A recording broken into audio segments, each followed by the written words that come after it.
बिस्मिल्लाहिर्रहमानिर्रहीम। First year, आज की वीडियो में हम चैप्टर 5 वर्क एंड एनर्जी के एमसीक्यूज सॉल्व करेंगे।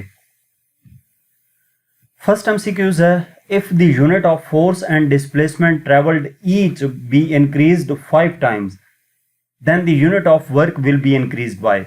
यानी कि अगर फोर्स को 5 टाइम इंक्रीज कर दिया जाए और डिस्प्लेसमेंट को 5 टाइम्स इंक्रीज कर दिया जाए तो जो वर्क है उसमें कितना इंक्रीज आएगा। तो वर्क का फार्मूला हमें पता है कि W इक्वल होता है एफ डी के। फोर्स को 5 टाइम इंक्रीज कर दें और डिस्प्लेसमेंट को 5 टाइम्स इंक्रीज कर दें तो ये हमारे पास 25 टाइम्स हो जाएगा। ठीक है, इसका मतलब ये है कि ए ऑप्शन इसका करेक्ट है। नेक्स्ट हमारे पास एमसीक्यूज नंबर 2 है, the force that acts on a body but does no work is. वो कौन सी फोर्स है जो बॉडी के ऊपर अप्लाई भी हो रही होती है लेकिन वो वर्क नहीं कर रही होती। तो इनमें से जो सेंट्रीपिटल फोर्स है वो ऐसी फोर्स है जो बॉडी के ऊपर एक्ट हो रही होती है लेकिन वर्क नहीं हो रहा होता। उसकी रीजन क्या है कि सेंट्रीपिटल फोर्स के केस में फोर्स और डिस्प्लेसमेंट के दरमियान जो एंगल है वो 90 डिग्री हो जाता है।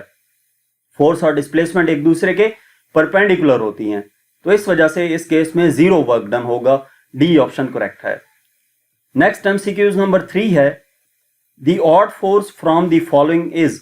ऑड फोर्स यानी कि वो फोर्स जो बाकी फोर्सेस की निस्बत अलग है वो हमने बतानी है। तो 4 किस्म की फोर्सेस दी गई हैं, ग्रेविटेशनल फोर्स है, इलास्टिक फोर्स है, फ्रिक्शनल फोर्स है और इलेक्ट्रिक फोर्स है।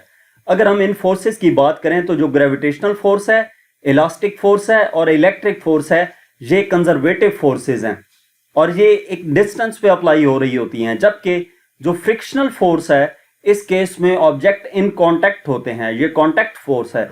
ठीक है, जो अपोज करती है रिलेटिव मोशन को। तो इस वजह से जो सी ऑप्शन है इसमें ये करेक्ट है। नेक्स्ट एमसीक्यूज नंबर 4 है, the work done by a body while covering a vertical height of 10 metre is 500 joule. By how much amount does the energy of the body change. कि work done by the body जब vertically height वो cover कर रहा है 10 metre की वो 500 जॉल है। यानी कि 500 जॉल का वर्क डन हो रहा है जब एक बॉडी 10 मीटर की वर्टिकल हाइट कवर करती है। Bye how much amount does the energy of the body change. Body की एनर्जी कितनी चेंज होगी, उसमें क्या चेंज आएगा। तो आप जरा इसमें देखें कि जो वर्क डन है बॉडी पे वो इक्वल होता है चेंज इन इट्स एनर्जी के, वो काइनेटिक एनर्जी या पोटेंशियल एनर्जी या जो भी एनर्जी है। तो अब जो बॉडी है वो 500 जॉल की एनर्जी गेन कर रहा है जब वो 10 मीटर की वर्टिकल हाइट मूव करेगा। तो इसका मतलब है बॉडी की एनर्जी में 500 जॉल का इंक्रीज आएगा। तो ये ए ऑप्शन करेक्ट है। यहां तक इस चैप्टर के एमसीक्यूज थे। मजीद किसी भी चैप्टर की एक्सरसाइज का सलूशन देखने के लिए हमारा चैनल विजिट करें। इसके अलावा अगर आप किसी भी सब्जेक्ट की ऑनलाइन ट्यूशन पढ़ना चाहते हैं तो हमसे व्हाट्सएप पे कांटेक्ट कर सकते हैं। Thank you.